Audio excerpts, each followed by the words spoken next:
तो जैसे कि हमने देख लिया किस प्रकार से आपका न्यूक्लियोसाइड का स्ट्रक्चर बनता है, तो अब हम देखेंगे कि न्यूक्लियोसाइड्स के बाद न्यूक्लियोटाइड का स्ट्रक्चर किस प्रकार से फॉर्म होगा। ओके, तो जो न्यूक्लियोटाइड है, बेसिकली न्यूक्लियोटाइड को हम बोल सकते हैं न्यूक्लियोसाइड, न्यूक्लियोसाइड 5 फॉस्फेट, 5 फॉस्फेट।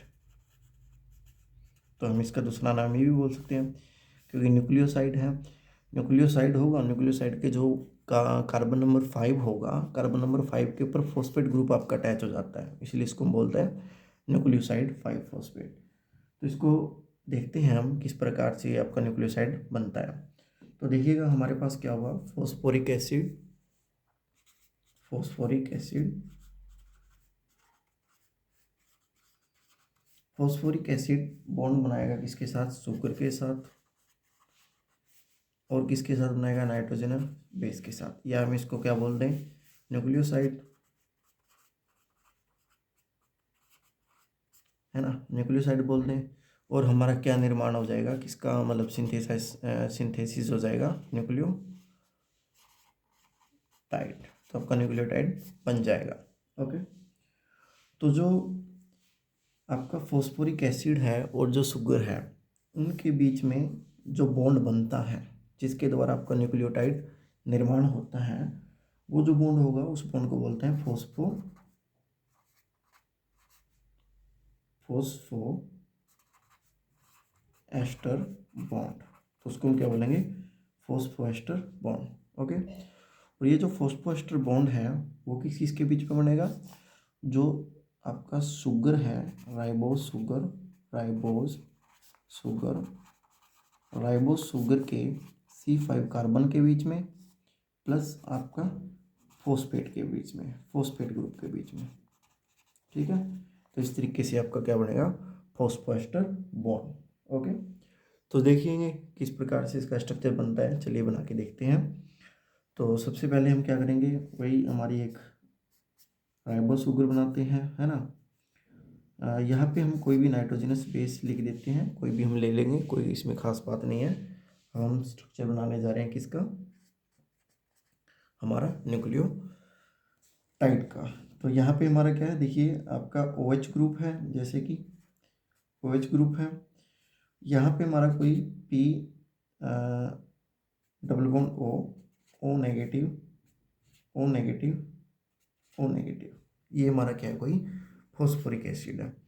ये इसके साथ, इसने इसके साथ क्या किया, यहाँ पे बॉन्ड बनाया, है ना, इसके साथ यहाँ पे क्या बनाया, बॉन्ड बनाया। तो जो बॉन्ड है वो किस प्रकार से फॉर्म होगा वो देखते हैं हम। तो यहाँ पे देखिएगा CH2O negative, double bond O negative. तो इस तरीके से आपका बॉन्ड का सिंथेसिस हो जाएगा, लाइक दैट मैनर। हमारा क्या है, नाइट्रोजनस बेस। ओके, अब यहाँ पे देखिएगा, अगर यहाँ पे भी देखेंगे तो यहाँ पे OH है, यहाँ पे भी क्या है, OH है, that is OH, that is OH। Okay, तो ये जो हमारा बना है, स्ट्रक्चर बना है, इसी स्ट्रक्चर को हम क्या बोलेंगे, that one structure, that structure is a nucleoside. Okay, तो यहाँ पे देखो एक फॉस्फेट लगा है ना, तो इसको हम क्या बोल सकते हैं, न्यूक्लियोसाइड मोनोफॉस्फेट। इस स्ट्रक्चर को हम क्या बोल सकते हैं, न्यूक्लियोसाइड मोनोफॉस्फेट, है ना। तो इसको हम क्या बोल सकते हैं, न्यूक्लियोसाइड, न्यूक्लियोसाइड मोनोफॉस्फेट। ओके, समझ रही बात। तो इसको हम क्या बोलते हैं, न्यूक्लियोसाइड मोनोफॉस्फेट। इस स्ट्रक्चर को हम बोल सकते हैं।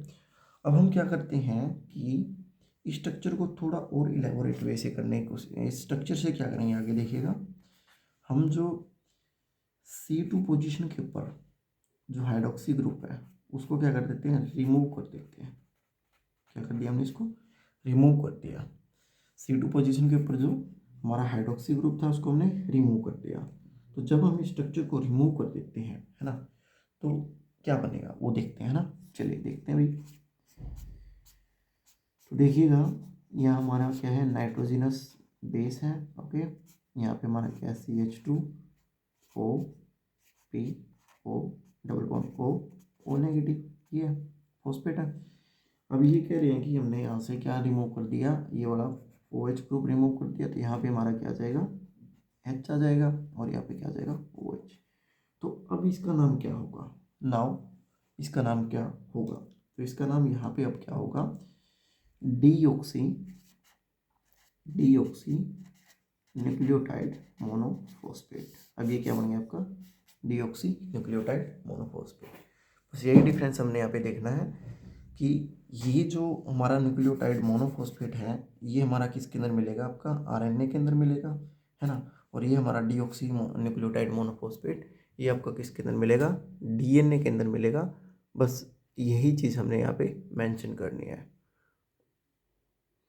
अब जैसे आपका न्यूक्लियोसाइड बनता है, तो उसके अंदर basically 3 type of major bond formation होते हैं। वो कौन कौन से हैं वो देखने हैं, वो बहुत ज़्यादा इंपॉर्टेंट है आपके लिए। तो इसके अंदर है phosphoester bond, phospho ester bond. सबसे पहले ये बॉन्ड कैसे बनेगा, कहाँ बनेगा। दूसरा हमारा क्या होगा, फॉस्फोडाइएस्टर बॉन्ड, फॉस्फोडाइएस्टर बॉन्ड, ये कैसे बनेगा। और तीसरा हमारा बॉन्ड होगा phospho anhydrous bond, phospho anhydride bond, anhydride bond. तो बेसिकली जब भी हम, 1 सेकेंड, ओके, तो बेसिकली जब भी हम न्यूक्लियोटाइड का निर्माण करते हैं, तो उसके अंदर 2 प्रकार के आपके 3 प्रकार के आपके बॉन्ड बनते हैं। तो यहाँ पे जो ये बॉन्ड देखिएगा, यहाँ पे जो बॉन्ड बना है, ये वाला बॉन्ड, इसको बोलते हैं phosphoester bond, phospho ester bond, ester bond. Okay, तो अब ये फॉस्फोएस्टर बॉन्ड बन गया। उसके बाद किस प्रकार से आपका फॉस्फो एस्टर बॉन्ड बनता है, फॉस्फो डाइएस्टर बॉन्ड बनता है, और फॉस्फो एनहाइड्राइड बॉन्ड बनता है, वो हम देखने की कोशिश करते हैं। ओके, तो इसको हम कैसे समझेंगे, पीछे हमने जैसे कि न्यूक्लियोटाइड मोनोफॉस्फेट के बारे में देखा था, अब हम एक स्ट्रक्चर बनाते हैं, वो बनेगा न्यूक्लियोटाइड ट्राइफॉस्फेट, न्यूक्लियोटाइड ट्राइफॉस्फेट। तो पहले हमने बनाया था स्ट्रक्चर न्यूक्लियोटाइड मोनोफॉस्फेट का, और अब हम स्ट्रक्चर किसका बनाएंगे, न्यूक्लियोटाइड ट्राइफॉस्फेट का। कैसे बनेगा देख लीजिएगा, सिंपल है। ये हमारा क्या है, नाइट्रोजनस बेस। ओके, यहाँ पे CH2, यहाँ पे क्या है, oxygen, phosphorus oxygen, phosphorus oxygen, phosphorus oxygen. Okay, तो हम इस तरीके से इसको बनाते हैं।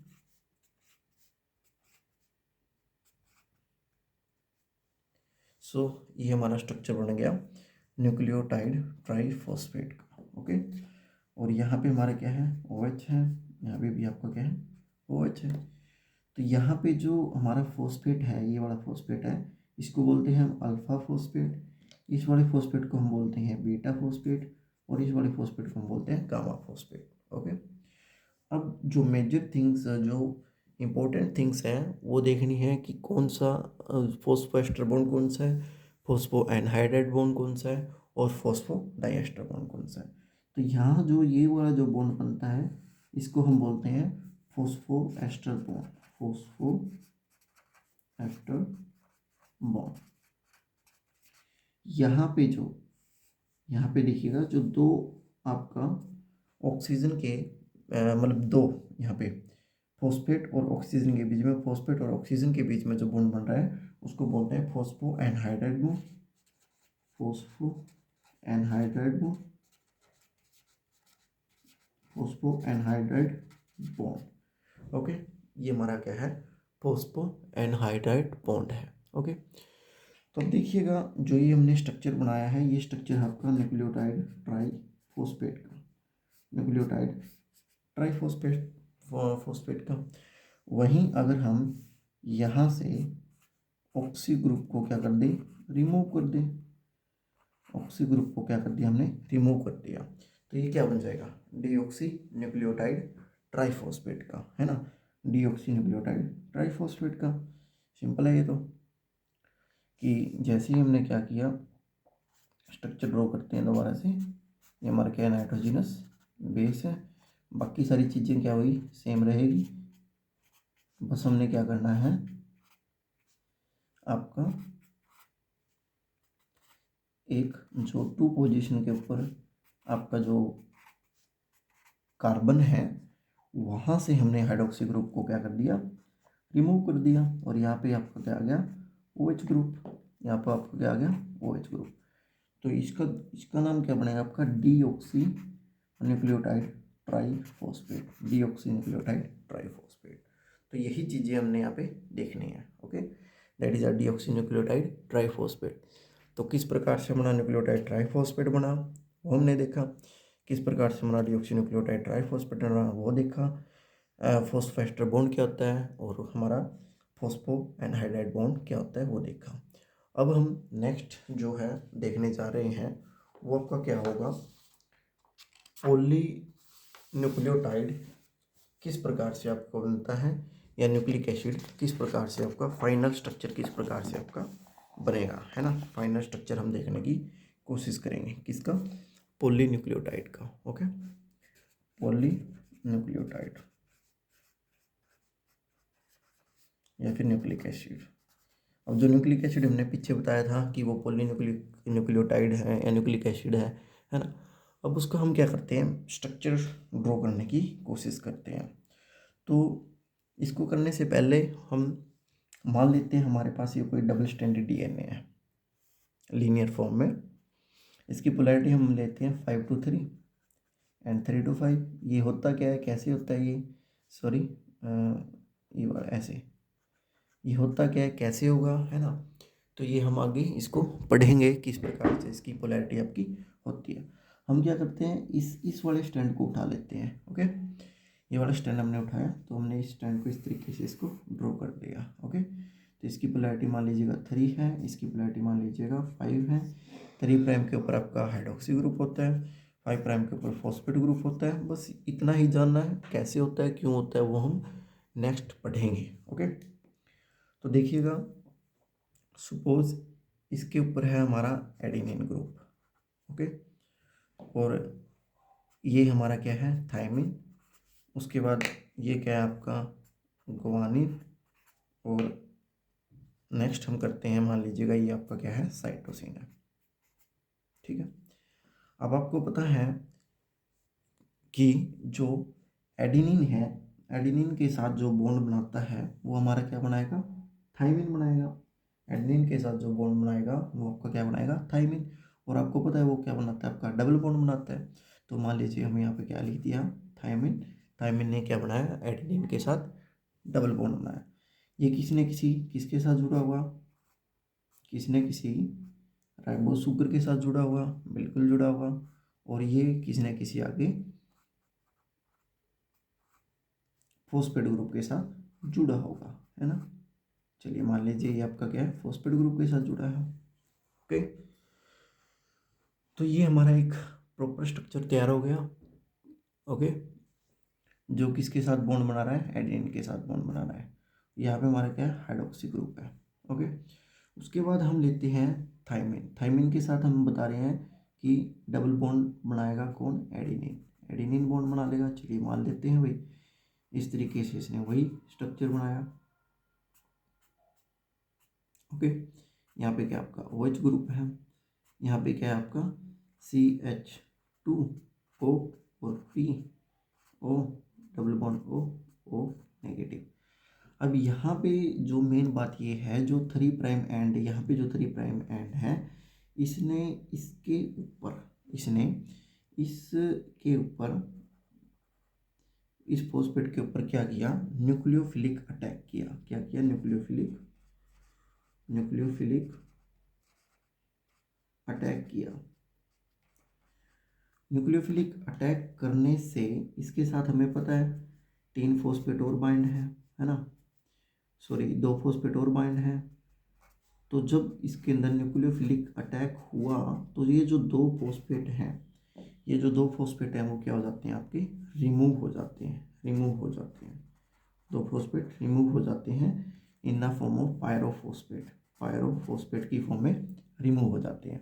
और ये फर्दर जो है 3' जो आपका के ऊपर जो हाइड्रोक्सी ग्रुप है, यहाँ से वाटर रिमूव होगा, रिमूव होगा वाटर का रिमूव होगा, और इस तरीके से यहाँ पे एक बॉन्ड बनेगा, और इस बॉन्ड का नाम है फॉस्फोडाइएस्टर बॉन्ड, फॉस्फोडाइएस्टर बॉन्ड। चलिए, तो दोबारा से हम एक न्यूक्लियोटाइड और लेते हैं, साइटोसिन इसके साथ ट्रिपल बॉन्ड बनाएगा, हमें पता ही है। तो इस तरीके से हम ये छोटा सा एक स्ट्रक्चर ड्रॉ करते हैं दोबारा से। तो देखिएगा यहाँ पे हमारा क्या है CH2, ओके, इसके साथ हमारा क्या है ऑक्सीजन अटैच है, इसके साथ हमारा क्या है P अटैच है, ओके। इसके साथ यहाँ पे एक बॉन्ड बनेगा इस तरीके से, ये हाइड्रोजन आपका रिमूव हो गया, ओके। तो इन्होंने यहाँ पे एक आपका क्या बनाया, बॉन्ड बनाया, समझ रहे हो। तो this bond will be formed here, इस तरीके से आपका ये बॉन्ड बन जाता है, समझ रहे हो। तो इस बॉन्ड को हम बोलते हैं फॉस्फोडाइएस्टर बॉन्ड, फॉस्फोडाइएस्टर बॉन्ड। दोबारा से इसको देखते हैं, O, इसके साथ P और ये O, उसके बाद यहाँ पे क्या है आपका CH2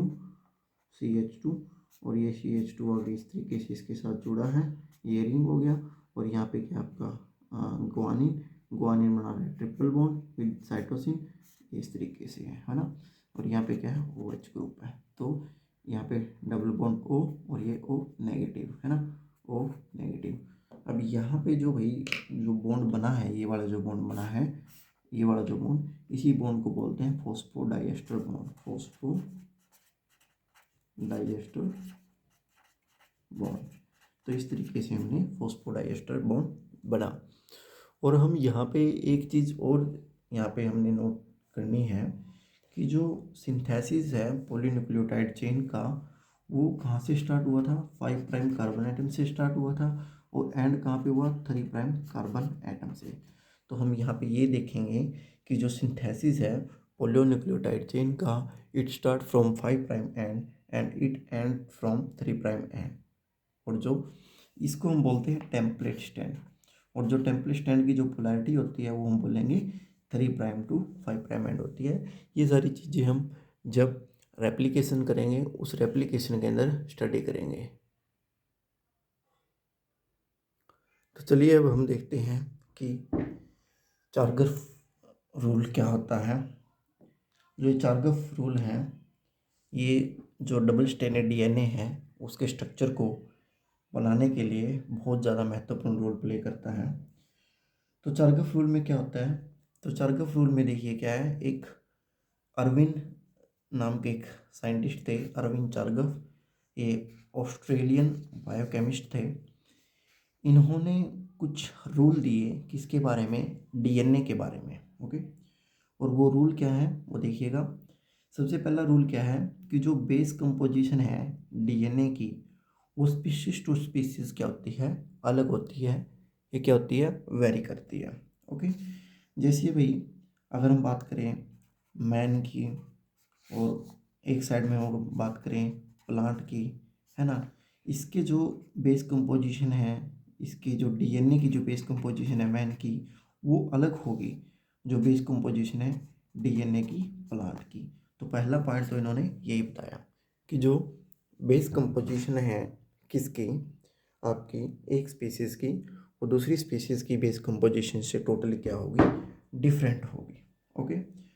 दूसरा रूल ये कहता है कि जब हम क्या करते हैं, एक मान लीजिए मैन ले लेते हैं, ओके, मैन की एक हम क्या करते हैं, मान लीजिए एक हम लेग की सेल ले लेते हैं, पैर की सेल ले लेते हैं, और एक हम हैंड की सेल ले लेते हैं, है ना। तो इनके अंदर हम क्या करते हैं, डीएनए निकालते हैं इनका, और इसका भी हम डीएनए निकालते हैं। जब हम इनकी बेस कंपोजिशन चेक करते हैं तो वो क्या होगी, आपकी सेम होगी। तो यही कह रहा है कि जो बेस कंपोजिशन है डीएनए की सेम होगी डिफरेंट बॉडी ऑर्गन के अंदर, किसकी, सेम इंडिविजुअल है। सेम इंडिविजुअल था, एक लेग की सेल ले ली, एक हैंड की सेल ले ली, है ना, इसमें से डीएनए ले लिया, इसमें से डीएनए ले लिया, फिर इनकी क्या की बेस कंपोजिशन चेक की, तो बेस कंपोजिशन क्या होगी, आपकी सेम होगी, ओके। उसके बाद ये था इनका दूसरा रूल।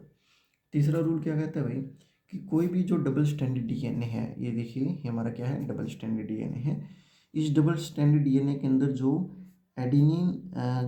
एडिनिन है, एडिनिन की जो परसेंटेज है, मतलब जितना एडिनिन होगा उतना ही क्या होगा आपका थायमिन होगा, और जितना साइटोसिन होगा उतना ही आपका क्या होगा ग्वानिन होगा। ओके, तो ये बात इन्होंने बताई कि जो डबल स्टैंडर्ड डीएनए है, जितना एडेनिन की कंसंट्रेशन होगी या रेशियो होगी उतनी ही रेशियो थायमिन की होगी, जितनी साइटोसिन की रेशियो होगी उतनी ही आपकी ग्वानिन की रेशियो होगी।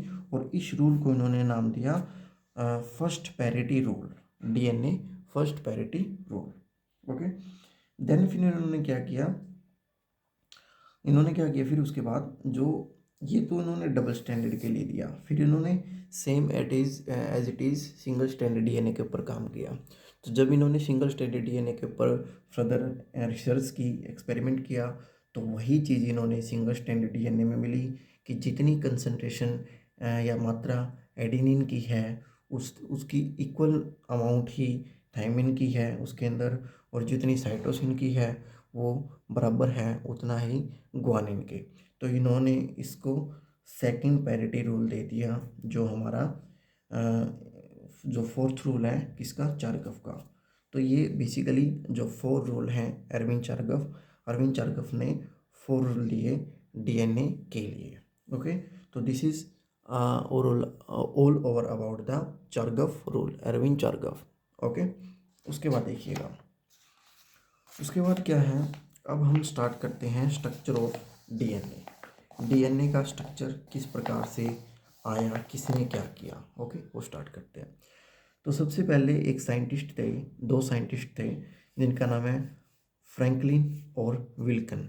फ्रैंकलिन और विल्किन, इन दोनों साइंटिस्टों ने क्या किया, एक्सरे डायफ्रैक्शन किया। इन दोनों साइंटिस्टों ने क्या किया, एक्सरे डायफ्रैक्शन किया किसका, डीएनए का। अब एक्सरे डायफ्रैक्शन क्या होता है, एक्सरे डायफ्रैक्शन में जैसे कि एक्सरे मशीन होती है ना, उसके अंदर हम एक्सरे लेते हैं, जैसे चेस्ट का एक्सरे ले लिया, लंग का एक्सरे ले लिया, तो इसलिए उसी प्रकार की एक एक्सरे डायफ्रैक्शन मशीन होती है, जिसके अंदर हम क्या करते हैं कि जो सबसे पहले हम क्या लेंगे, सेल लेंगे, सेल को क्या करेंगे, रप्चर करेंगे, सेल से रप्चर करके उसके अंदर से क्या निकाला, न्यूक्लियस निकाला। ठीक है, न्यूक्लियस से हमने क्या निकाला, डीएनए निकाला। अब जो डीएनए है, डीएनए की हम क्या करेंगे बेसिकली यहाँ पे फोटोग्राफी है ना, डीएनए की क्या की, फोटोग्राफी की। और वो जो फोटोग्राफी की है वो हमने किसके द्वारा की है, एक्सरे मशीन के द्वारा की है। तो जब हमने डीएनए की एक्सरे डायफ्रैक्शन किया तो हमारे पास कुछ इस तरीके का स्ट्रक्चर सामने आता है ना। तो इसी डाटा को यूज़ करते हुए वॉटसन और क्रिक नाम के 2 साइंटिस्ट आए, उन्होंने इसी डाटा को यूज़ किया, x ray diffraction of the DNA. Watson और क्रिक ने इस डाटा को यूज़ करके फर्स्ट टाइम, पहली बार स्ट्रक्चर ऑफ डीएनए हमारे सामने लेके आए, वो 1953 के अंदर। ओके, तो 1953 के अंदर इसी डाटा को यूज़ करते हुए वॉटसन और क्रिक ने स्ट्रक्चर ऑफ डीएनए हमारे सामने प्रस्तुत कर दिया। और उन्होंने जो डीएनए बनाया था जो दिया था या डिस्कवर किया था, वो हमारा था बी फॉर्म ऑफ डीएनए। जो वो क्या था आपका, डीएनए की बी फॉर्म थी। ओके, उसके बाद उनके रिसर्च और एक्सपेरिमेंट से 1962 के अंदर वॉटसन को, क्रिक को और विल्किन को, इन तीनों को नोबेल प्राइज़ मिला, है ना। तो 1962 के अंदर वॉटसन को, क्रिक को और विल्किन को उनके इस एफर्टफुल वर्क के लिए क्या मिला, नोबेल प्राइज़ मिला। लेकिन उस समय जो फ्रैंकलिन साहब थे, फ्रैंकलिन साहब की क्या हुई थी, डेथ हो गई थी, वो मर चुके थे, है ना, क्योंकि उनको कैंसर थी, तो कैंसर के कारण वो डाई हो चुके थे। और इसी कारण उनको नोबेल प्राइज़ नहीं मिला, क्योंकि जो चले जाते हैं, मीन्स जिसकी डेथ हो जाती है, उसके लिए नोबेल प्राइज़ नहीं मिलता। ओके, तो उसके बाद जो बेसिकली जो डीएनए होता है, डीएनए के 3 टाइप ऑफ स्ट्रक्चर हमें देखने को मिलते हैं। एक होता है आपका ए स्ट्रक्चर्स, एक होता है आपका बी फॉर्म, एक होती है आपकी जेड फॉर्म। बट हम यहाँ पे स्टडी करने जा रहे हैं किसका, B form of the DNA. अब यहाँ पे हम क्या देखेंगे, बी फॉर्म ऑफ डीएनए किस प्रकार से आपका इसका देखिए। अब हम बी फॉर्म ऑफ डीएनए करेंगे। जो वॉटसन और क्रिक ने double helix structure of DNA दिया था, तो उसके अंदर हम क्या करते हैं, बी फॉर्म ऑफ डीएनए करते हैं। तो उसके लिए देखिए हमारे पास ये एक मॉडल है जो मैं आपको दिखा रहा हूँ। इस मॉडल के अंदर देखिए बेसिकली क्या है कि जो डीएनए है वो डीएनए आपका कैसे बना है ना, वो दो पॉलीपेप्टाइड चेन, एक ये वाली जो आपको दिख रही है और एक ये वाली है ना, तो ये दो पॉलीपेप्टाइड चेन से मिलकर बना होता है। समझ रहे हो, ये हमारी क्या है, दो पॉलीपेप्टाइड चेन। ओके, तो एक ये वाली आपकी पॉलीपेप्टाइड चेन है, ओके, और एक ये वाली आपकी पॉलीपेप्टाइड चेन है। ओके, तो हम यहाँ पे रखते हैं इसको। तो ये दो पॉलीपेप्टाइड चेन से मिलकर बनाया है, एक ये वाली और एक ये वाली। ओके, चलिए, जहाँ पे जो बैकबोन है ये वाली जो हम बोलेंगे ये चीज़ इसकी क्या है, बैकबोन है। ये जो इसकी बैकबोन है वो किस से बनी है, शुगर से और फॉस्फेट से। ये जो बैकबोन है वो किससे बनी है, शुगर से और फॉस्फेट से, है ना। और उसके बाद जो बेसिस हैं, ये जो है ना, ये जो लाइन हमने ये वाइट के साथ जो ये दिखाए गए हैं, ये हमारे क्या है, बेसिस है। बेसिस आर कॉन्स्टिट्यूट इनसाइड, हमारे जो बेसिस है वो अंदर अंदर की तरफ प्रोजेक्टेड होते हैं। तो पहला पॉइंट यही है कि जो डीएनए है वो जो दो पॉलीपेप्टाइड चेन से मिलकर बना होता है। ओके, जिसके अंदर जो बैकबोन है, ये जो बैकबोन है ये किससे बनी है, फॉस्फेट प्लस शुगर से मिलकर बनी है। और जो ये जो बेस है वो बेस अंदर की तरफ आपके प्रोजेक्टेड होते हैं। ओके, अब ये जो दो पॉलीपेप्टाइड चेन है, एक ये वाली और एक ये वाली, इनकी क्या होती है, एंटी पैरेलल पोलैरिटी होती है, anti parallel polarity. Okay, anti parallel polarity का मतलब कि ये वाली चेन अगर 5 की होगी, है ना, 5 to 3 होगी, तो ये वाली चेन आपकी क्या होगी, 3 to 5 होगी। तो दो अलग अलग डायरेक्शन में ये क्या करते हैं, मूव करते हैं। तो to chain have anti parallel polarity, है ना, एक 5 to 3 डायरेक्शन, एक 3 to 5 डायरेक्शन। तो दो पॉइंट ये हो गए हमारे बी फॉर्म के। तीसरा पॉइंट क्या होता है कि जो हमारा जो ये जो डीएनए है ना, ये आपको दिखाया जा रहा है, इनके अंदर प्यूरिन और पिनिमिडीन के अंदर हाइड्रोजन बॉन्ड होता है। ओके, तो मान लीजिएगा ये वाला क्या है आपका, एडेनिन है इस साइड वाला, और इस साइड वाला क्या है आपका, थायमिन। एडेनिन और थायमिन के बीच में आपका होता है डबल बॉन्ड, जैसे कि यहाँ पे नीचे भी दिखाया गया है। एडेनिन और थायमिन के बीच में क्या दिखाया जा रहा है, डबल बॉन्ड। और ग्वानिन और साइटोसिन के बीच में क्या होता है आपका, ट्रिपल बॉन्ड। ठीक है, तो मान लीजिए एडेनिन एडेनिन और थायमिन के बीच में डबल बॉन्ड और ग्वानिन और साइटोसिन के बीच में ट्रिपल बॉन्ड। ओके, उसके बाद वही अगर हम इस स्ट्रक्चर की बात करते हैं, है ना, इस स्ट्रक्चर की बात करते हैं, तो यहाँ से लेके यहाँ तक के जो बीच का जो डिस्टेंस होता है, इस डिस्टेंस को हम क्या बोलते हैं, पिच ऑफ हेलिक्स। इसको हम बोलेंगे पिच ऑफ हेलिक्स, हेलिक्स की पिच। और इस जो पिच ऑफ हेलिक्स होती है वो आपकी, इसका अगर हम साइज़ की बात करें, 3.4 नैनोमीटर की ये पिच आपकी होती है, 3.4 नैनोमीटर की पिच आपकी होती है। अब उसके बाद आप अगर हम देखें तो ये जो दो बेस पेयर हैं, ये बेस पेयर और आपका ये वाला बेस पेयर, इन दोनों बेस पेयर का जो बीच का डिस्टेंस होगा वो आपका होगा 0. ये लिख रखा है यहाँ पे 0.34 नैनोमीटर। इन दोनों के बीच का जो डिस्टेंस होगा वो आपका क्या होगा, 0.34 नैनोमीटर। ओके, पर टर्न के अंदर यहाँ से यहाँ तक हम यहाँ पे आए हैं, इनके अंदर क्या होंगे आपके 10 बेस पेयर होंगे, है ना। पर टर्न के अंदर कितने बेस पेयर होंगे, 10, 1 2 3 4 5 6 7 8 9 10, है ना। तो this is a structure of DNA, यही हमारा डीएनए का स्ट्रक्चर है।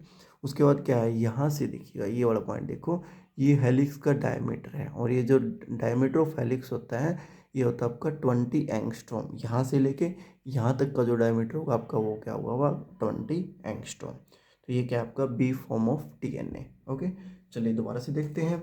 बी फॉर्म ऑफ डीएनए जैसे कि यहाँ पे लिखा हुआ है, दो पॉलीपेप्टाइड चेन के मिलने से बना है, जहाँ पे जो बैकबोन है, ये वाली जो बैकबोन है वो किससे बनेगी, शुगर और फॉस्फेट से बनेगी, है ना। ये वाली जो बैकबोन है शुगर और फॉस्फेट से फॉस्फेट से मिलकर बनेगी, और जो बेस होंगे वो आपके अंदर की तरफ क्या होंगे, प्रोजेक्टेड होंगे। अब जो दो चेन है इनकी एंटी पैरेलल पोलैरिटी होगी, एक 3' 3 to आपका 5 होगा, एक 5 to 3 होगा, ये एंटी पैरेलल पोलैरिटी होगी। उसके बाद प्यूरिन और पिरिमिडिन के बीच में हाइड्रोजन बॉन्ड होंगे, जैसे कि एडेनिन और थायमिन के बीच में डबल हाइड्रोजन बॉन्ड, ग्वानिन और साइटोसिन के बीच में ट्रिपल हाइड्रोजन बॉन्ड। अब ये क्या हुआ, जो पिच ऑफ हेलिक्स है, पिच ऑफ हेलिक्स है ये यहाँ से लेके यहाँ तक का जो डिस्टेंस होगा उसको हम पिच ऑफ हेलिक्स बोलते हैं, जो आपकी 3.4 नैनोमीटर का होगा। उसके बाद एक बेस के बीच का जो डिस्टेंस है, मान लीजिए ये बेस है और ये बेस है, इनके बीच का जो डिस्टेंस है वो 0.3 नैनोमीटर होगा।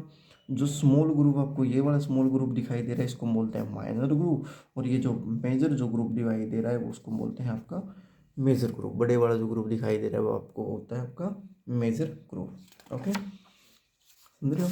तो देखिए वही बातें हैं यहाँ पे कि जो प्यूरिन है, प्यूरिन हाइड्रोजन बॉन्ड बनाता है पिरिमिडिन के साथ, जैसे कि दिखाई दे रहा है। अब जो चेन होती है are coiled in right handed fashion, तो जो चेन होगी वो क्या होगी आपकी राइट हैंडेड फैशन के अंदर होगी, है ना। जो बी फॉर्म की है वो राइट हैंडेड फैशन में होती है, और जो जेड फॉर्म है और जो ए फॉर्म है उनके अंदर क्या होती है, लेफ्ट हैंडेड फैशन में होती है। ये आप इसके अंदर क्या करोगे, ध्यान दोगे। ओके, तो ये हमारा क्या है, बी फॉर्म ऑफ डीएनए। तो वही सारे पॉइंट लिखे हुए हैं। पिच की जो पिच ऑफ हेलिक्स है 3.4 नैनोमीटर है, पर पिच के अंदर 10 बेस पेयर आपके होते हैं। बेस पेयर के जो बीच का डिस्टेंस है वो आपका क्या होता है 0.34 नैनोमीटर, और जो डायमीटर होता है वो आपका जो दो हेलिक्स के बीच का जो डायमीटर होता है वो आपका क्या होता है 20 एंगस्ट्रॉम। अब हम देखते हैं कि जो डीएनए हेलिक्स है उसका हमने स्ट्रक्चर भी देख लिया, किस प्रकार से स्ट्रक्चर होता है। अब जैसे हमारे शरीर के अंदर डीएनए होता है, हमारे बॉडी के अंदर डीएनए होगा, वो डीएनए अगर ऐसे ही लूजली पड़ा हो तो क्या होगा, वो बहुत ज़्यादा स्पेस कैरी करेगा या स्पेस घेरेगा। तो इस वजह से हमें इसको क्या करना पड़ेगा, पैक करना पड़ेगा। तो हमारा जो नेक्स्ट टॉपिक होगा वो हमारा होगा packaging of the DNA. Packaging of DNA में सबसे पहले हम ये देखेंगे why we need of this, हमें इस चीज़ की ज़रूरत क्यों पड़ी। तो इसकी ज़रूरत इसलिए पड़ी क्योंकि जो हमारा जो डीएनए होता है, डीएनए अगर पैक फॉर्म में ना हो तो वो बहुत सारा स्पेस कैरी करेगा, और इतना स्पेस हमारे सेल के अंदर, हमारे बॉडी के अंदर पर्याप्त नहीं होगा, है ना, उसको कैरी करने के लिए। सो दैट्स वाई उस केस में हम डीएनए को क्या करना पड़ेगा, पैक करना पड़ेगा। Packaging should be necessary in this case. तो देखिएगा, अगर हम किसी भी डबल स्टैंडर्ड डीएनए है हमारे पास, उस डबल स्टैंडर्ड डीएनए की अगर लेंथ निकालना चाहते हैं ना, सपोज ये हमारा क्या है डबल स्टैंडर्ड डीएनए, इस डबल स्टैंडर्ड डीएनए की हमने क्या निकालनी है, लेंथ निकालनी है। तो लेंथ हम कैसे निकालेंगे, distance between two consecutive base pair, है ना। जैसे कि हमने ये दो बेस पेयर हैं, इनके बीच का डिस्टेंस 3.4 नैनोमीटर था जो हम पीछे बढ़ के आ रहे हैं, है ना। और total number of base pair कितने हैं, जब हम इसको मल्टीप्लाई कर देते हैं तो हमारा जो लेंथ है डबल स्टैंडर्ड डीएनए की वो आ जाती है, और वो अबाउट 2.2 मीटर हमारे पास निकल के आती है ना, 2.2 मीटर, है ना। तो ये बहुत ज़्यादा, मतलब बहुत ज़्यादा लेंथ है ना ये डबल स्टैंडर्ड डीएनए की। अब इस 2.2 मीटर को अगर आप पैक नहीं करोगे तो ये पूरी बॉडी के अंदर ऐसे ही फैल जाएगा, है ना। तो बाकी पार्ट्स आपके कहाँ आएंगे, तो इसलिए इसकी पैकेजिंग जरूरी है। तो पैकेजिंग बेसिकली हम क्या करते हैं, प्रोकैरियोट के अंदर अलग टाइप से पैकेजिंग होगी जो प्रोकैरियोटिक सेल है, और जो यूकैरियोटिक सेल है उसके अंदर अलग टाइप से पैकेजिंग होगी। तो प्रोकैरियोटिक की पैकेजिंग हम देखते हैं, इसके अंदर एग्जांपल लेते हैं हम, जैसे कि इस ई कोलाई का, इस्चेरिचिया कोलाई का, आपका क्या है बैक्टीरिया है। अब जैसे कि आपको पता है ई कोलाई के अंदर कोई डिफाइंड न्यूक्लियाई आपका प्रेजेंट नहीं होता, है ना।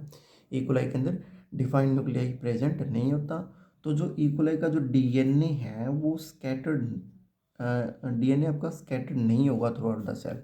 तो पूरी सेल के अंदर डीएनए स्कैटर्ड नहीं होगा, तो इसलिए जो डीएनए है वो आपका नेगेटिवली चार्ज्ड वो हेल्ड किया जाएगा किसी प्रोटीन के द्वारा, जो क्या होगी आपकी पॉजिटिवली चार्ज्ड होगी। और जहाँ पे जो डीएनए है प्रोटीन के द्वारा हेल्ड किया जाता है, रखा जाता है, उस पर्टिकुलर रीजन्स को हम क्या बोलते हैं, न्यूक्लियोइड बोलते हैं। क्या बोलते हैं, न्यूक्लियोइड। तो प्रोकैरियोट के अंदर न्यूक्लियस आपका अब्सेंट होता है, उसके प्लेस पे आपका क्या होता है, न्यूक्लियोइड होगा। न्यूक्लियोइड वो जगह होगी जहाँ पे पॉजिटिवली चार्ज डीएनए और रैप्ड होगा around the negatively charged protein के अराउंड। ओके, तो ये हमारी क्या है, पैकेजिंग इन प्रोकैरियोट। प्रोकैरियोट के अंदर पैकेजिंग है, तो इस तरीके से हमारी प्रोकैरियोट के अंदर पैकेजिंग होती है। उसके बाद हम बात करते हैं पैकेजिंग इन यूकैरियोट्स। तो यूकैरियोट्स के अंदर किस प्रकार से आपकी पैकेजिंग होगी वो हम देखने की कोशिश करते हैं। How is packaging will be take place in eukaryote. तो यूकैरियोट के अंदर किस प्रकार से आपकी पैकेजिंग होगी। Okay, let's start it. Okay, तो सबसे पहले जो हमारे यूकैरियोट होते हैं उसके अंदर एक हिस्टोन प्रोटीन होती है ना, हिस्टोन प्रोटीन होती है। हिस्टोन बेसिकली होता क्या है, histone is a set of positively charged basic protein. Histone is a set of positively charged basic protein. Histone के ऊपर क्या होता है, आपका पॉजिटिव चार्ज होगा। ओके, और ये क्या आपकी बेसिक प्रोटीन है, this is a basic protein. और ये जो बेसिक प्रोटीन है, ये बेसिक करेक्टरिस्टिक्स क्यों आता है, क्योंकि इसके अंदर कुछ बेसिक अमाइनो एसिड प्रेजेंट होता है। और वो बेसिक अमाइनो एसिड कौन कौन से है, जैसे कि लाइसिन और आर्जिनिन। ये इंपॉर्टेंट है भाई कि जो हिस्टोन है, हिस्टोन आपका पॉजिटिवली चार्ज्ड बेसिक प्रोटीन होता है। अब जो हिस्टोन होता है भाई वो उसके अंदर बेसिक नेचर क्यों आता है, क्योंकि उसके अंदर बेसिक अमाइनो एसिड प्रेजेंट होता है, जैसे कि लाइसिन और आर्जिनिन। ओके, तो जब आपके 8 हिस्टोन मिल जाते हैं, है ना, जब 8 हिस्टोन 8 हिस्टोन मॉलिक्यूल एक साथ मिल जाते हैं, तो वो एक साथ मिल के वो आपका क्या बनाते हैं, आपके हिस्टोन ऑक्टामर, है ना। सपोज हम मान लेते हैं ये हमारा क्या है, एक हिस्टोन है ना। तो ये इस तरीके से 8 मिल जाते हैं, 1 2 3 4 5 6 7 और ये 8, है ना। इस तरीके से आपके 8 मिल जाते हैं, तो ये हमारा क्या हो गया, हिस्टोन ऑक्टामर। इसको बोलेंगे हम हिस्टोन ऑक्टामर। अब क्या होगा कि जो हमारा डीएनए होगा, ओके, डीएनए के ऊपर क्या होगा, नेगेटिव चार्ज होगा। अब नेगेटिव चार्ज डीएनए इस हिस्टोन ऑक्टामर के अराउंड रैप्ड हो जाएगा। इस डीएनए हिस्टोन ऑक्टामर के अराउंड रैप्ड हो जाएगा। मान लीजिएगा ये हमारा क्या है, हिस्टोन ऑक्टामर है, this is a histone octamer. Histone octamer के अराउंड मान लीजिएगा ये हमारा क्या है, डीएनए है। तो ये डीएनए इस तरीके से आपका क्या हो गया, रैप्ड हो गया। This is DNA is wrapped around histone octamer. ये हमारा क्या है, डीएनए है, और ये क्या हमारा क्या है, हिस्टोन ऑक्टामर है। इसके अराउंड जब ये रैप्ड हो जाता है तो ये एक स्ट्रक्चर बना लेते हैं। उस स्ट्रक्चर का क्या नाम है, न्यूक्लियोसोम। उस स्ट्रक्चर का हम क्या बोलेंगे, न्यूक्लियोसोम बोलेंगे। ओके, अब जब न्यूक्लियोसोम बार बार रिपीट होंगे, है ना, छोटे छोटे न्यूक्लियोसोम इस तरीके से, ये भी न्यूक्लियोसोम, ये भी न्यूक्लियोसोम, ये भी न्यूक्लियोसोम, इस तरीके से ये आपके रिपीट होते रहते हैं। तो वो जब इनका रिपीटिंग जो स्ट्रक्चर होता है ना, रिपीटिंग यूनिट वो किसके अंदर होगा, ये न्यूक्लियस के अंदर होगा। तो ये जो रिपीटिंग यूनिट है वो क्या बना लेते हैं, आपके क्रोमेटिन बना लेते हैं। रिपीटिंग यूनिट क्या बना लेते हैं, क्रोमेटिन बना लेते हैं। और जब हम इस इस क्रोमेटिन को इलेक्ट्रॉन माइक्रोस्कोप के अंदर देखते हैं, इलेक्ट्रॉन माइक्रोस्कोप के अंदर देखते हैं, है ना, तो वो न्यूक्लियोसोम उसके अंदर ऐसे दिखाई देंगे जैसे कि धागे के अंदर आपको मोती दिखाई देते हैं, है ना, बीड्स ऑन स्ट्रिंग। ओके, तो जैसे कि आपको धागे के अंदर मोती दिखाई देंगे, बीड्स ऑन स्ट्रिंग, वैसे ही आपको न्यूक्लियोसोम क्रोमेटिन के अंदर दिखाई देता है।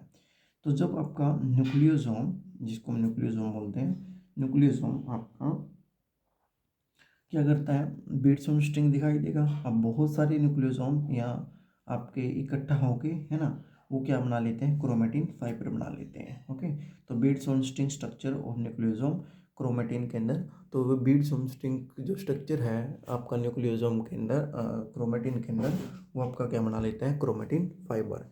तो इस प्रकार से आपका एक क्रोमेटिन फाइबर बनता है। उसके बाद क्रोमेटिन फाइबर के बाद जब क्रोमेटिन फाइबर के बाद क्या हुआ देखिएगा, तो क्रोमेटिन फाइबर में क्या होगा, जब क्रोमेटिन फाइबर आपका बहुत ज़्यादा क्वाइल्ड हो जाए और कंडेंस्ड हो जाए, है ना, सेल डिवीजन के मेटाफेज स्टेज के अंदर। तो एक सेल डिवीजन है, सेल डिवीजन के अंदर एक मेटाफेज स्टेज होती है। तो उस मेटाफेज स्टेज के अंदर जब क्रोमेटिन फाइबर बहुत ज़्यादा क्वाइल्ड और कंडेंस्ड हो जाता है, तो ये एक स्ट्रक्चर का निर्माण कर लेता है और उस स्ट्रक्चर को हम क्या बोलते हैं, क्रोमोजोम। क्या बोलेंगे उसको, क्रोमोजोम। तो क्रोमोजोम का इस प्रकार से क्रोमेटिन, सबसे पहले न्यूक्लियोसोम बना, न्यूक्लियोसोम से क्रोमेटिन, क्रोमेटिन से न्यूक्लियर फाइबर और न्यूक्लियर फाइबर से क्रोमोसोम का निर्माण आपका होता है। उस प्रकार से हमारा ये इस प्रकार ये आपका डायग्राम है न्यूक्लियोसोम के, इस प्रकार से बना। ये जो आपको स्ट्रक्चर दिखाई दे रहा है ना, ये वाला रेड कलर से, ये हमारा हिस्टोन ओक्टामर है। और ये हमारा क्या है, जो पिंक कलर में दिखाई दे रहा है, इसके ऊपर रैप्ड दिखाई दे रहा है, वो हमारा क्या है, डीएनए मॉलिक्यूल है। ओके।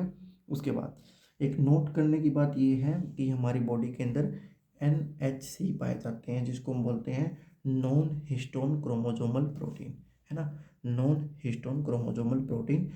और ये जो नॉन हिस्टोन क्रोमोजोमल प्रोटीन होते हैं, ये सेट ऑफ प्रोटीन होते हैं। ओके, सेट ऑफ प्रोटीन होते हैं जो जरूरी होते हैं या रिक्वायर्ड होते हैं क्या करने के लिए, पैकेजिंग करने के लिए क्रोमेटिन एट हायर लेवल, है ना।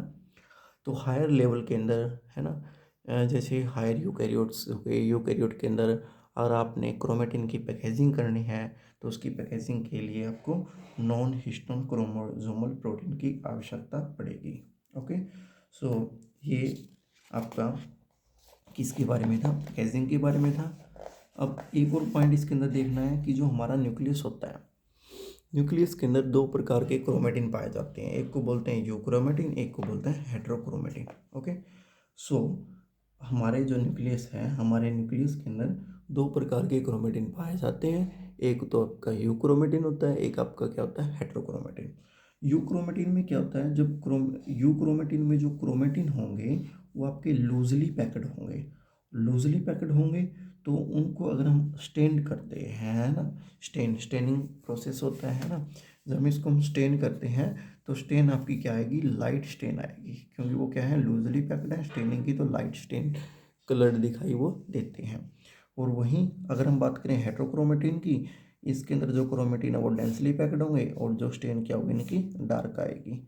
तो जो यूक्रोमेटिन है बेसिकली वो, अगर हम आगे हम ट्रांसक्रिप्शन पढ़ेंगे तो ट्रांसक्रिप्शन जब हम करते हैं, ओके, ट्रांसक्रिप्शन करते हैं मतलब जैसे कि डीएनए से आपका आरएनए का निर्माण होना, तो उस केस में हमारे यूक्रोमेटिन आपके जो हैं वो यूज़ होते हैं, है ना। और जो हेट्रोक्रोमेटिन है वो ट्रांसक्रिप्शनली इनएक्टिव होते हैं। तो ट्रांसक्रिप्शनली एक्टिव आपके यूक्रोमेटिन होते हैं और ट्रांसक्रिप्शनली इनएक्टिव आपका क्या होता है, हेट्रोक्रोमेटिन होता है। ओके, तो ये this is all over about the packaging of DNA, जो हमने किसके अंदर देखा, यूकैरियोट के अंदर भी देख लिया, प्लस आपने प्रोकैरियोट के अंदर भी देख लिया। नेक्स्ट जो हमारा टॉपिक है भाई, वो बहुत ज़्यादा इम्पोर्टेंट टॉपिक है। इस टॉपिक के अंदर हम ये देखेंगे कि भी जो जेनेटिक मटेरियल है, ओके, वो जेनेटिक मटेरियल तो हमें पता चल गया कि जेनेटिक मटेरियल होता क्या है ना। लेकिन अब यहाँ पे हम ये देखने जा रहे हैं कि जेनेटिक मटेरियल की सर्च कैसे हुई, है ना, कि जो डीएनए है, DNA is act as a genetic material, तो इसकी सर्च कैसे हुई, बेसिकली वो कहाँ से आपका जेनेटिक मटेरियल आया। ओके, तो सबसे पहले इसके अंदर एक एक्सपेरिमेंट किया, जिस एक्सपेरिमेंट का नाम है ट्रांसफॉर्मिंग प्रिंसिपल। ट्रांसफॉर्मिंग प्रिंसिपल 1928 के अंदर आया और इस ट्रांसफॉर्मिंग प्रिंसिपल ने दिया फ्रेडरिक ग्रिफ्थ ने। फ्रेडरिक ग्रिफ्थ एक साइंटिस्ट हुए हैं, उन्होंने ट्रांसफॉर्मिंग प्रिंसिपल इन्होंने एक्सपेरिमेंट दिया। तो सबसे पहले ट्रांसफॉर्मिंग प्रिंसिपल्स में क्या हुआ, जो हमारे फ्रेडरिक ग्रिफ्थ हैं, इन्होंने क्या किया, एक स्ट्रेन ली, उस स्ट्रेन का नाम है Streptococcus pneumonia. Okay, Streptococcus pneumonia. Okay, ये जो स्ट्रेन है ये आपकी न्यूमोनिया कोजिंग स्ट्रेन थी, है ना। इससे इस स्ट्रेन से बेसिकली क्या होता था, न्यूमोनिया होता था या फिर बुखार होता था। तो इन्होंने, इन साइंटिस्ट ने क्या किया, इन स्ट्रेन को एक अगार मीडिया लिया, है ना। तो देखिए, किसी भी अगर आपको बैक्टीरियल या बैक्टीरियल होगी या फिर ईस्ट होगी, उस स्ट्रेन को अगर आपने ग्रो करना है तो हम मीडिया का प्रयोग करते हैं। और बेसिकली हम अगार मीडिया ही यूज़ कर सकते हैं, बेसिकली अलग अलग मीडिया हम यूज़ करते हैं अलग अलग स्ट्रेन के लिए। तो इन्होंने इस केस में अगार मीडिया लिया, है ना। तो एक प्लेट, जैसे कि आपको ये प्लेट दिखाई दे रही है, इसके अंदर अगार मीडिया लिया, ये हमारी क्या है, दूसरी प्लेट है, उसके अंदर अगार मीडिया लिया। ओके, तो इसके अंदर उन्होंने देखा कि सबसे पहले तो हमने इसको, इन्होंने एक प्लेट के अंदर इसको ग्रो किया। ओके, इसके अंदर इसको एक प्लेट के अंदर ग्रो किया। तो इन्होंने देखा कि इस प्लेट से दो प्रकार की आपकी कॉलोनी बन रही है। इस प्लेट से आपकी इसमें जो स्ट्रेप्टोकोकस न्यूमोनी है उसकी दो प्रकार की आपकी कॉलोनी बन रही है। एक कॉलोनी में तो क्या था, स्मूथ स्ट्रेन थी, और दूसरी कॉलोनी में क्या था, आपकी रफ स्ट्रेन थी। तो दोबारा से इन कॉलोनी को इन्होंने अलग अलग किया, अलग अलग करके इन्होंने अलग अलग ग्रो करवाया, है ना। ये पेट्री प्लेट ए में ग्रो करवाया इन्होंने, फिर ये दूसरी पेट्री प्लेट है ये जो बी में ग्रो कराया, स्मूथ स्ट्रेन वाले को ए में और रफ स्ट्रेन वाले को बी में। तो इन्होंने देखा कि जो स्मूथ स्ट्रेन है वो अलग है किससे, आपकी रफ स्ट्रेन से। क्यों अलग है, इनके अंदर बस एक ही पॉइंट था कि जो स्मूथ स्ट्रेन है वो आपकी कोट की गई पॉलीसेकेराइड कैप्सूल के द्वारा कोट होती है, और जो रफ स्ट्रेन है वो किसी भी प्रकार की कैप्सूल के द्वारा आपकी कोट नहीं होती। और इसी कोटिंग के कारण, इसी पॉलीसेकेराइड कोटिंग के कारण ये जो स्मूथ स्ट्रेन है आपकी वायरुलेंट होती है। वायरुलेंट मतलब कि घातक जिसको हम बोलते हैं, है ना, वायरुलेंट हो गई। और जो आपकी रफ स्ट्रेन है वो क्या है, ए वायरुलेंट है, मतलब इसका कोई भी नुकसान नहीं है। ओके, तो ये क्या है, ए वायरुलेंट है। ओके, ये क्या है, आपकी स्मूथ स्ट्रेन वायरुलेंट है। तो जैसे ही इन्होंने ये एक्सपेरिमेंट परफॉर्म किया, उसके बाद सेकंड स्टेप उन्होंने क्या किया, देखते हैं। इन्होंने 4 प्रकार के केस, 4 टाइप ऑफ केसेस इन्होंने फॉलो किए। ओके, इन्होंने क्या किया, जो हमारी स्मूथ स्ट्रेन थी, ओके, जो उन्होंने स्मूथ स्ट्रेन थी, फर्स्ट केस के अंदर स्मूथ स्ट्रेन को उन्होंने इंजेक्ट कर दिया इंसेक्ट के अंदर, है ना। अब आपको पता है उसके अंदर पॉलीसेकेराइड कैप्सूल की ही आपकी कोटिंग है, तो उससे क्या होगा, वायरुलेंट है वो। अगर वो वायरुलेंट है तो उस केस में, फर्स्ट केस में माइस क्या हो जाएगा, आपका मर जाएगा। ओके, देख लिया उन्होंने फर्स्ट केस। उसके बाद उन्होंने क्या देखा, सेकंड केस के अंदर उन्होंने क्या किया, जो आर स्ट्रेन थी, आर स्ट्रेन को इंजेक्ट किया माइस के अंदर, लेकिन माइस नहीं मरा। ओके, ये भी देखा इन्होंने, तो ये हुआ। उसके बाद उन्होंने थर्ड केस देखा भाई। थर्ड केस के अंदर जो स्मूथ स्ट्रेन को भाई उन्होंने क्या किया, भाई साहब ने हीट किल्ड कर दिया। मतलब इनको क्या कर दिया भाई, क्या किया इन्होंने, हीट किल्ड कैसे किया। हीट किल्ड का मतलब ये है कि उसको पेट्री प्लेट के अंदर लिया, है ना, और नीचे से बंसन बर्नर होता है ना एक, उसको उसके द्वारा उसको हीट किया। हीट करने के बाद वो जो डीएनए है हमारा, है ना, एस स्ट्रेन के अंदर जो डीएनए था वो क्या हो जाएगा, आपका रप्चर हो जाएगा, अलग अलग हो जाएगा। अब डीएनए क्या हुआ, अलग अलग होगा तो रप्चर हो गया, है ना। तो अब वो माइस के अंदर ट्रांसफ़र नहीं हो पाएगा। माइस के अंदर ट्रांसफ़र नहीं हो पाएगा तो जो माइस है, माइस के जो डीएनए है, डीएनए को डैमेज नहीं कर पाएगा। तो इस तरीके से हमारा डीएनए क्या हुआ, जो माइस है यहाँ पे बच गया। ओके, तो फोर्थ केस के अंदर इन्होंने क्या किया, एस स्ट्रेन को लिया, जो हीट किल्ड थी, उसने उसको मिक्स कर दिया आर स्ट्रेन के साथ, है ना। कि मतलब एक पेट्री प्लेट ली, वही उस पेट्री प्लेट के अंदर एस स्ट्रेन हीट किल्ड थी, उसी के अंदर उन्होंने आर स्ट्रेन डाल दी। आर स्ट्रेन डाल के उसको थोड़े टाइम के लिए ग्रो करने के लिए छोड़ दिया। जैसे ही वहाँ से ग्रो किया, वहाँ से इन्होंने जो मिक्स कल्चर था, वहाँ से मिक्स कल्चर को उठाया और इंजेक्ट कर दिया माइस के अंदर, है ना। जैसे ही माइस के अंदर इंजेक्ट कर दिया भाई, तो माइस क्या हो गया, यहाँ पे डाई हो गया, है ना। तो माइस क्या हो गया, डाई हो गया। अब यहाँ पे विचित्र बात क्या हुई, विचित्र बात ये हुई कि जब उन्होंने रिजल्ट देखा, उन्होंने अनुमान लगाया कि कुछ न कुछ हमारा एस स्ट्रेन से ट्रांसफ़र हुआ है आर स्ट्रेन के अंदर। और वो क्या हुआ है, मान लीजिए वो हुआ है जेनेटिक मटेरियल ट्रांसफ़र। क्या हुआ, वो जेनेटिक मटेरियल ट्रांसफ़र हुआ है। ओके, लेकिन अब तक ये पता नहीं लगा पाए कि ये जो जेनेटिक मटेरियल ट्रांसफ़र हुआ है आपकी एस स्ट्रेन से आर स्ट्रेन के अंदर, अभी तक ये फुल ऑन कॉन्फिडेंट नहीं थे कि ये जो जेनेटिक मटेरियल ट्रांसफ़र हुआ है, कुछ ना कुछ ट्रांसफ़र हुआ है, इन्होंने ये पता लगा लिया।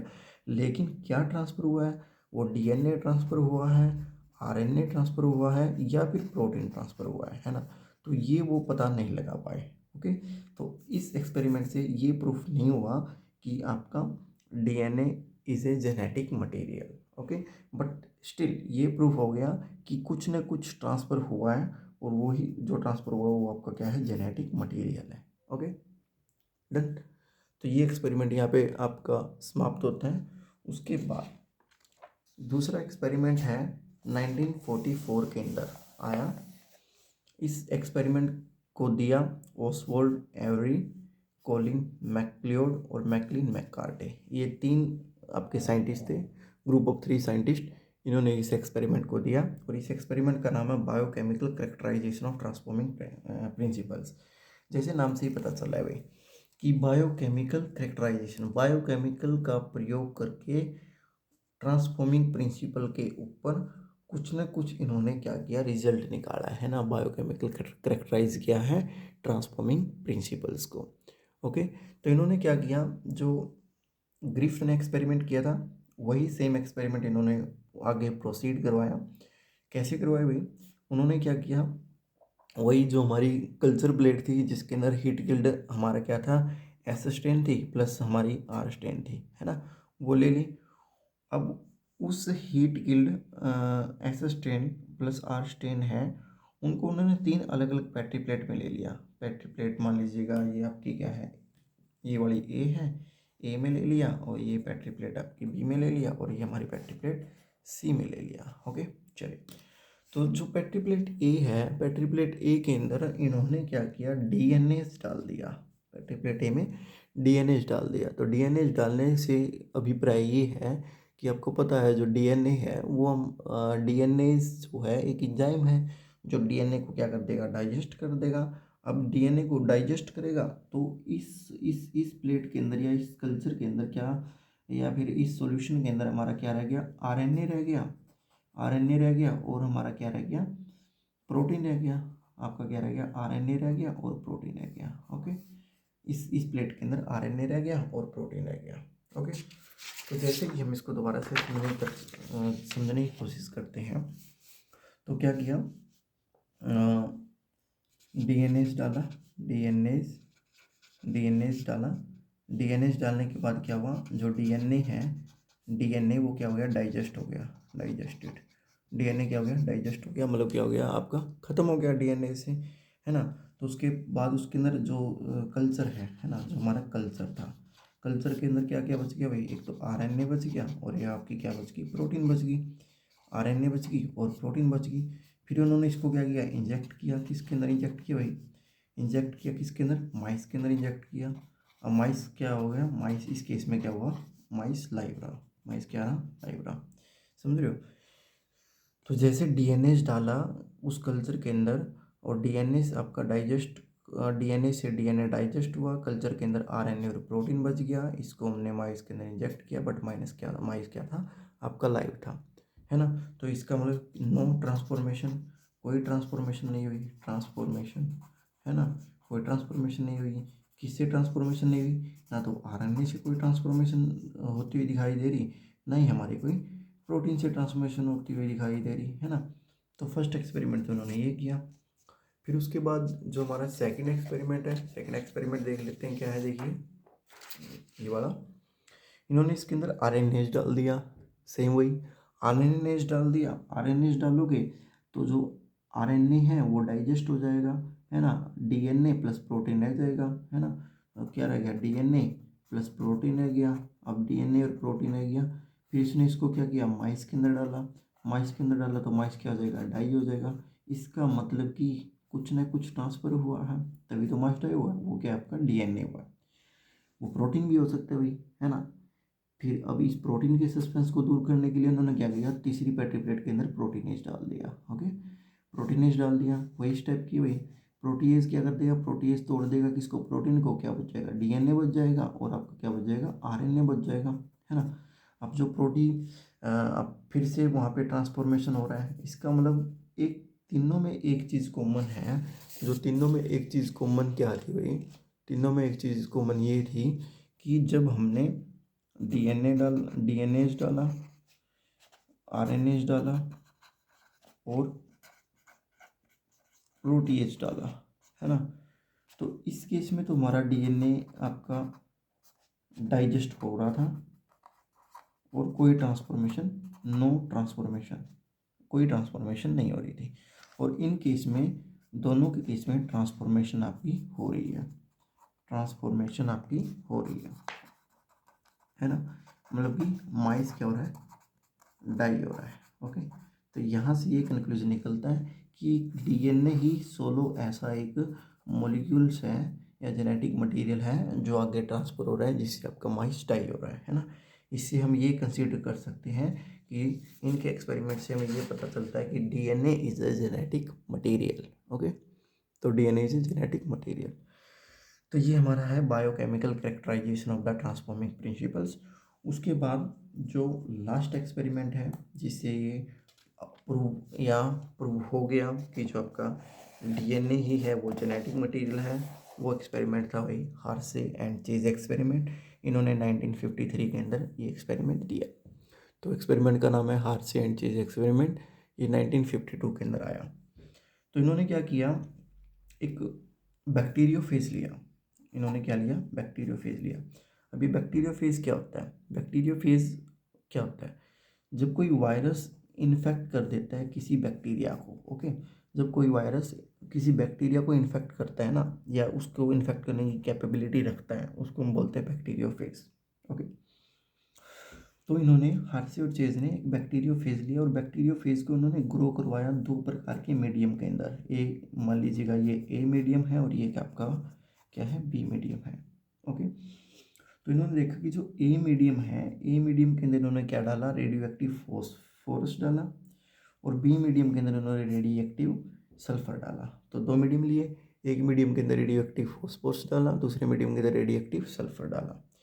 अब जो रेडियो एक्टिव फॉस्फोरस है ना, अब आपको पता है फॉस्फोरस है, फॉस्फोरिक एसिड हम पढ़ के आए हैं, वो डीएनए का कॉन्स्टिट्यूएंट होता है। ठीक है, तो virus containing radio active DNA, जिसके अंदर अब जो virus containing radio active DNA जिसके अंदर जो फॉस्फोरस कॉन्स्टिट्यूएंट है, तो वायरस के जो डीएनए है, समझ रहे हो, तो जो वायरस के जो डीएनए है उसके अंदर हमारा फॉस्फोरस इनकॉर्पोरेट हो जाएगा, उसके अंदर हमारा फॉस्फोरस इनकॉर्पोरेट हो जाएगा। मतलब जो वायरस का, मान लीजिए कि वायरस का कोई डीएनए है, इस डीएनए के अंदर फॉस्फोरस जाके आपका क्या हो जाएगा, बाइंड हो जाएगा, लेकिन सल्फर बाइंड नहीं हो पाएगा।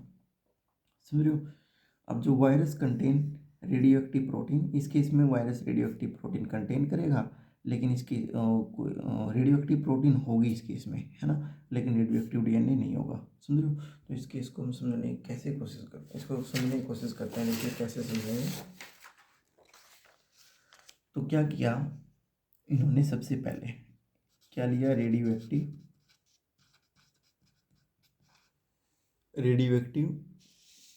Like that, radio active phosphorus लिया। रेडियो एक्टिव फॉस्फोरस इन्होंने क्या किया, बैक्टीरियोफेज में डाला, है ना, बैक्टीरियोफेज में इनकॉर्पोरेट किया। जैसे ही बैक्टीरियोफेज में रेडियो एक्टिव डीएनए डालते हैं, तो ये जो डीएनए है, मान लीजिए ये आपका क्या है, डीएनए है ना, डीएनए है, यहाँ पे जाके फॉस्फोरस बाइंड कर जाएगा, यहाँ पे जाके फॉस्फोरस बाइंड कर जाएगा। तो जो अब जो डीएनए है ना, डीएनए ऑफ बैक्टीरियोफेज, वो क्या हो जाएगा, रेडियो एक्टिव हो जाएगा, radio active with phosphorus, not with sulphur, क्योंकि फॉस्फोरस हमारा कॉन्स्टिट्यूएंट होता है किसका, डीएनए का, इसलिए फॉस्फोरस आपका बाइंड कर जाता है किसके साथ, हमारा डीएनए के साथ। तो अब जो डीएनए क्या हो जाएगा आपका, रेडियो एक्टिव हो जाएगा। उसके बाद हमारा दूसरे हम कल्चर लेते हैं रेडियो एक्टिव, दूसरा देखिए रेडियो एक्टिव सल्फर का। दूसरा अब जो प्लेट थी रेडियो एक्टिव सल्फर की थी, वो इसके साथ हमारा बैक्टीरियोफेज मिक्स करते हैं। जैसे ही इसके साथ हमारा बैक्टीरियोफेज मिक्स किया, तो जो आपका क्या है, रेडियो एक्टिव सल्फर है, वो प्रोटीन के साथ बाइंड कर जाएगा जाके, किसके साथ बाइंड कर जाएगा, प्रोटीन के साथ, क्योंकि जो सल्फर है, sulphur is a constituent of protein. Okay, अभी हमारा जो क्या होगा, जो रिजल्ट क्या क्या निकल के आया, जो हमारा प्रोटीन है किसकी, बैक्टीरियोफेज की, वो थी लेबल्ड विद सल्फर। वो क्या थी, सल्फर के साथ रेडियो लेबल्ड थी, है ना, लेकिन जो डीएनए था, DNA is not radio labelled with sulphur. यहाँ तक ये कंक्लूजन यहाँ से इन्होंने निकाला। ओके, फिर उसके बाद हमने एक्सपेरिमेंट आगे प्रोसीड किया, उस एक्सपेरिमेंट में क्या हुआ वो देखते हैं।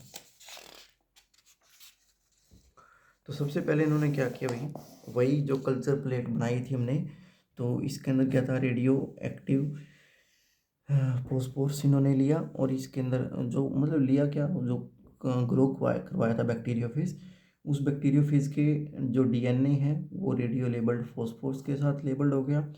और दूसरी केस में जो हमने सल्फ़र के अंदर ग्रो करवाया था, सल्फ़र रेडियो एक्टिव सल्फ़र के अंदर, उसकी जो प्रोटीन है वो आपकी रेडियो लेबल्ड होगी। ओके, तो अब हम क्या करते हैं भाई, है ना, अब हम क्या करते हैं कि जो रेडियो लेबल्ड जो फोस्फोर्स बैक्टीरियोफेज था उसको हम इन्फेक्ट करवाते हैं किसी बैक्टीरिया के ऊपर। बैक्टीरिया या इन्फेक्शन हुआ, ये इसका बैक्टीरियल जीनोम है, ये हमारा इंटर कर गया किसका, बैक्टीरियोफेज का जीनोम इंटर कर गया।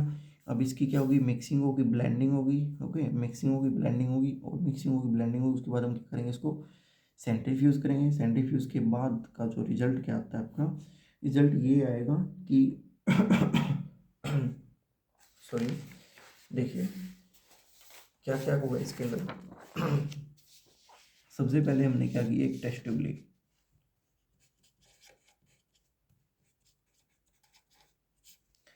टेस्ट ट्यूब में क्या था भाई, वो बैक्टीरियोफेज लिया, वो बैक्टीरियोफेज लिया जो फोस्फोर्स रेडियो लेबल्ड था, है ना, फोस्फोर्स रेडियो लेबल्ड था। दूसरी साइड एक टेस्ट ट्यूब ली, वो बैक्टीरियोफेज लिया, वो बैक्टीरियोफेज लिया जो सल्फर लेबल्ड था, समझ रहे हो। उसके बाद हमारे पास क्या है, ये एक दूसरी टेस्ट ट्यूब है भाई, ये दूसरी टेस्ट ट्यूब है। ओके, इनके अंदर क्या है, इसके अंदर भी बैक्टीरिया है, इसके अंदर भी क्या है, बैक्टीरिया, समझ रहे हो, इसके अंदर बैक्टीरिया, इसके अंदर इसको ये डाल दिया, इसके अंदर ये इसको डाल दिया, समझ रहे हो, इसको इसको इसके साथ इसके अंदर ये डाल दिया, इसके अंदर ये डाल दिया। फिर इसकी हमने क्या की, दोनों की मिक्सिंग की, दोनों की क्या की, मिक्सिंग की, है ना। मिक्स करके फिर हमने इसको रन किया, run in centrifuge, centrifuge, centrifuge किया। ओके, सेंट्रीफ्यूज हम क्या करते हैं, अपेंडोफ में करते हैं, है ना। अपेंडोफ एक इस तरीके की छोटी सी ट्यूब होती है, उसके अंदर हम सेंट्रीफ्यूज करते हैं, है ना। तो सेंट्रीफ्यूज के जो रिजल्ट है, मान लीजिए ये हमारी क्या है, अपेंडोफ है, ये हमारी क्या है, इसके रिजल्ट में ये अपेंडोफ आई। ओके, इसको जब हम सेंट्रीफ्यूज करते हैं यहाँ से, तो क्या क्या रिजल्ट आता है, वो रिजल्ट हम देखते हैं।